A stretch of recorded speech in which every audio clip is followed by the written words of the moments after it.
Hello there, Pastor Ryan. It's me, excuse me. You may not recognize me. It's been a summer. Cut my hair. So, you know, it's been a minute. Haven't done much this summer.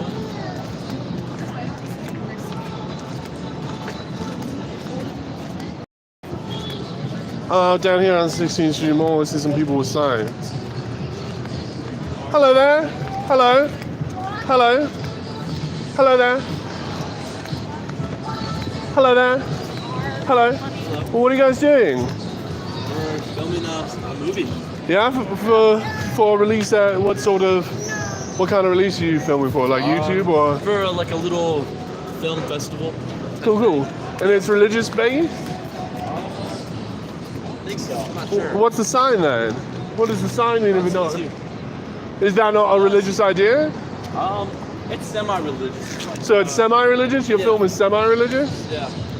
There's a lot of people religious on the street come down and preach. Are you like interviewing them? Are you finished? Are you setting up? We're actually just about to start. We're just waiting for the actor and the director are around scouting the area, so we're waiting for them. Well, unfortunately, this year, this location is not as good as it was last year with all the construction. The construction. They're removing I.M. Pei's work. Yeah. The guy who did the Louvre, you know, the pyramid in the Louvre. Yeah. He did these stones. Oh,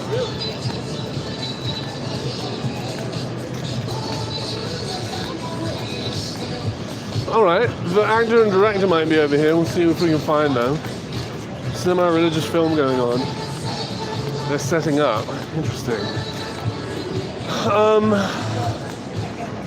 Interesting. Well, we'll see who else is here. Tower of Power. I don't know what that means. I think it's oh my God! Look, they've moved the stone dividers. They've claimed all this road. They've decided it's theirs.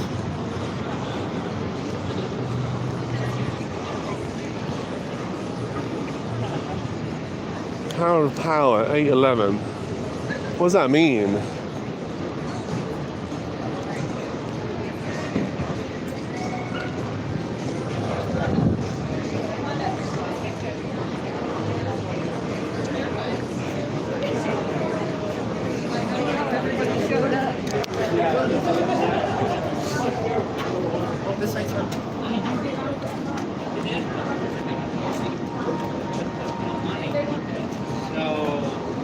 So if you do the transfer, it'll show up here.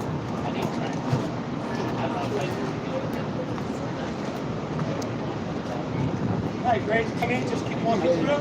Just get closer to the front. Hello there. Hello, sir. Hello. Come up. Hello there. You going to the show? What is Tower of Power? What does that mean? That's a jazz fusion band. I was asking him. Thank you, then. Thank you. Appreciate it. Make sure that's empty. Okay.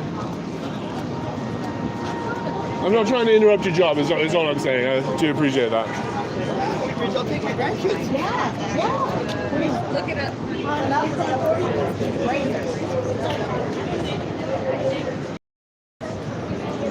A jazz fusion band from the 70s.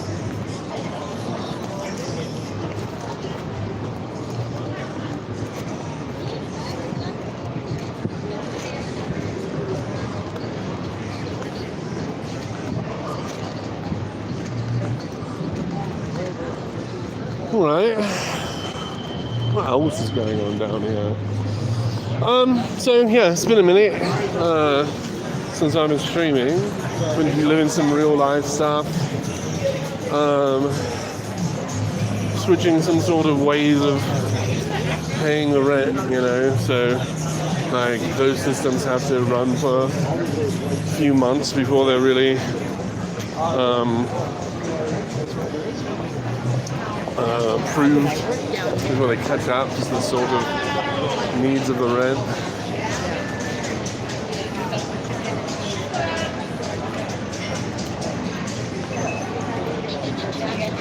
Hello there, sir. Hello there, sir. What do you think of my sign here? Hello there, sir. What do you think of my sign? Can you...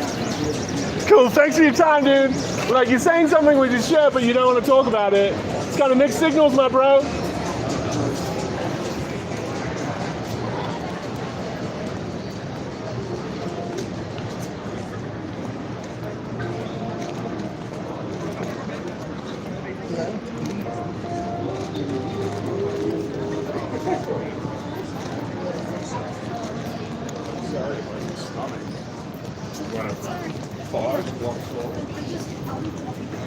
Oh, she walks slow across the young man's room. She said, I'm ready for you. While you were sitting home alone at age 13, your real daddy was dying. Sorry you didn't see him, but I'm glad we told. Oh, fucking, this thing's closed. That's not even a walkway all the way. Fucking shit's changed down here. It's been a minute. I'm so embarrassed. So I was talking on my Twitter about sort of like the sermon, pardon me, sorry. Sermon that I would be preaching today. The sort of idea is,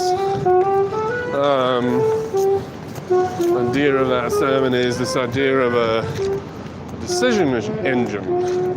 Machine, maybe. Probably engine, eh? Sounds better. Decision engine, right? So, let's do that. I'm pretty out of costume because I'm trying to get people to talk about what's a good reason to believe that the Earth is a certain shape, like why we believe what we believe, good reasons to believe.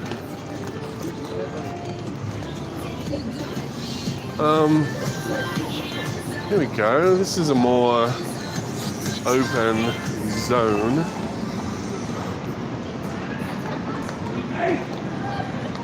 I wonder if the trains are even going, eh?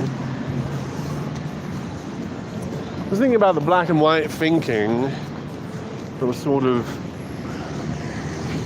taught to me when I was a member of a cult. Sort of like, it's hard to explain the black and whiteness of the thinking, but like when I was very young, they would bring us in to have a worthiness interview with our, what they called bishop. And so bishop's a guy we would see practically every week up there, and then you'd have your one-on-one interview with him, perhaps every 6 months, and he'd talk about, you know, what you've been up to in your life, what you've been doing, what repentance needs to be done, you know. And the way that he would ask questions was very vague. Like, they would ask very young children questions like, have you had any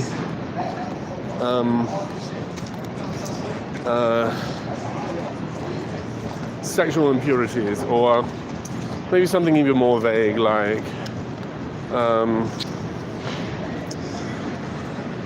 any, oh man, I can't think of a good phrase they would use, but the idea of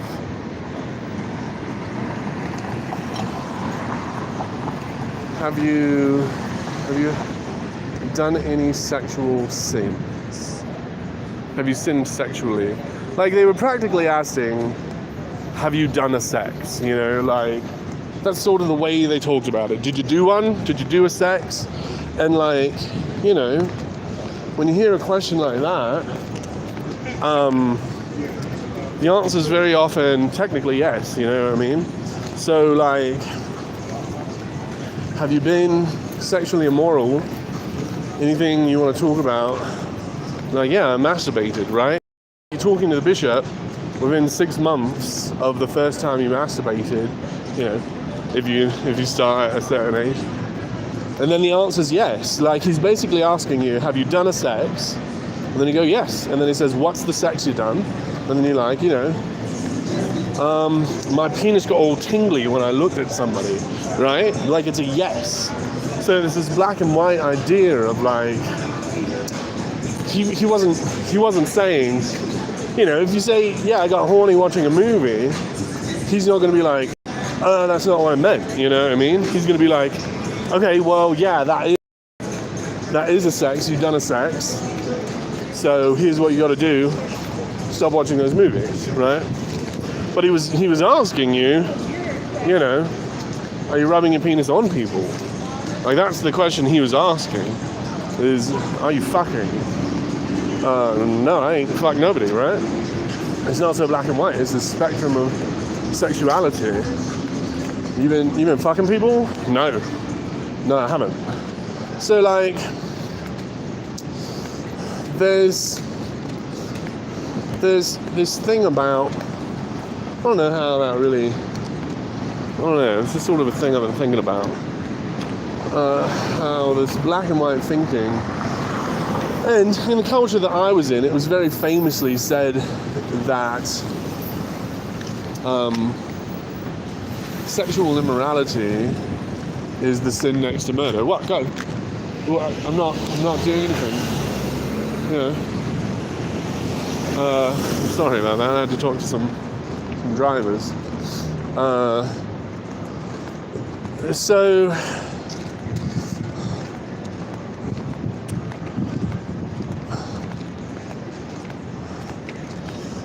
You know, you go to the bishop and you're feeling all this guilt about the sex you've done because you got an erection at one point, watched a movie or whatever, and then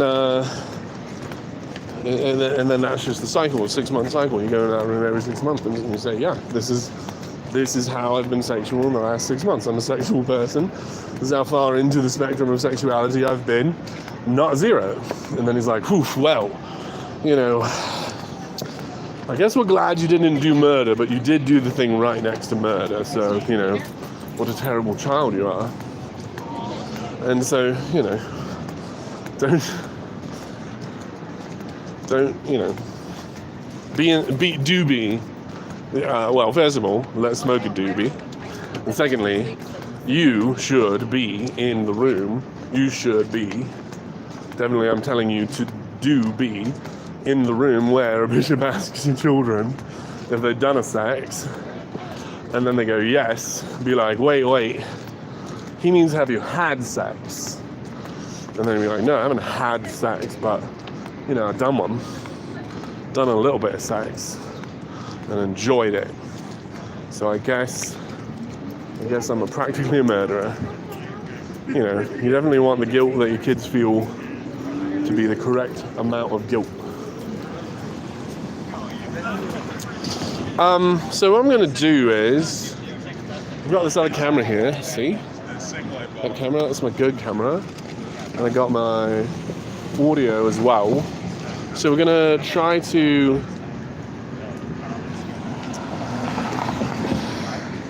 There sort of is a way of thinking about these things and talking about them. There's sort of a cadence of thought that I'm going to try to get people into. It's pretty difficult, but I think we can with the question of, you know, why? Like, how do you know? Because whatever answer they have to this question, I think they'll be pretty confident about it. And, you know, we'll just ask them where they get that confidence. Because very few people, though I do have them, met them online, but very few people have their sort of personal identity. There's nobody this way, I'm going to turn around. Sorry, pardon me, sorry. They don't have their personal identity tied into the shape of the earth. I do have people, they recently blocked me on Facebook. They can't handle the conversation, but, you know, that is definitely what I would expect from Methodics. They are definitely living in their own sort of space, and if you threaten that space, they feel again everything they were trying not to feel by creating that space.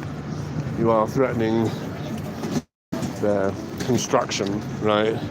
A house of, why are those lights blinking? That's weird.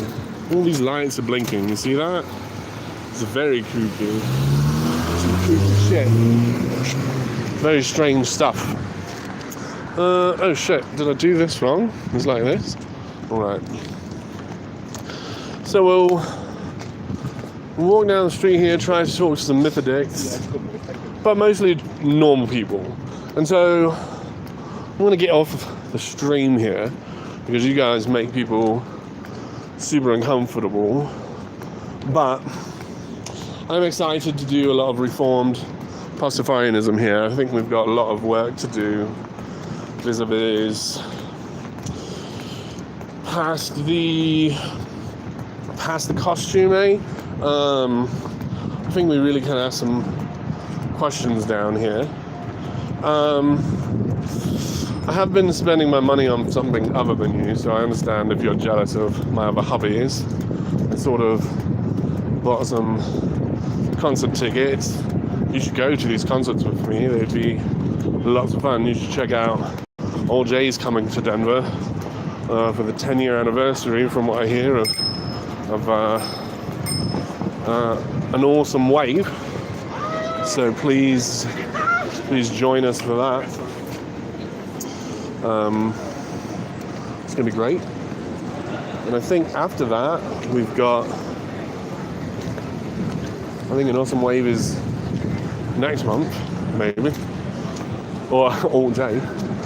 I mean, they have a promise they're going to play the whole album front to back, but they have, right? So that's going to be good. And then after that, it's going to be Mark Rubier back at Red Rocks. Holy shit! Again, listening to fucking Mark last night, and there's just a way that he has of talking right to you, you know.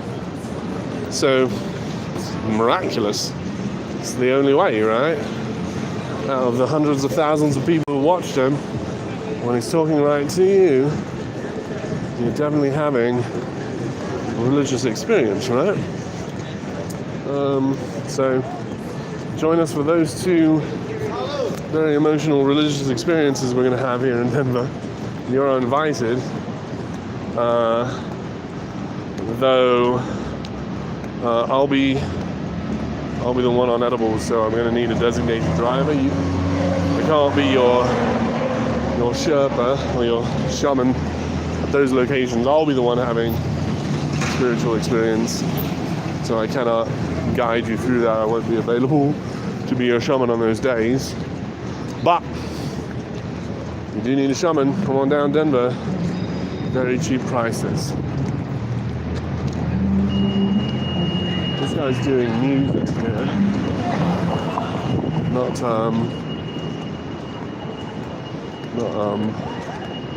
Not preaching. Someone might be preaching in a moment here. What day is it today? It's Friday, right? Real Friday? I know it's my Friday. But someone will be down here preaching, right? I'll film it. See? We'll see you soon, Pastafarians.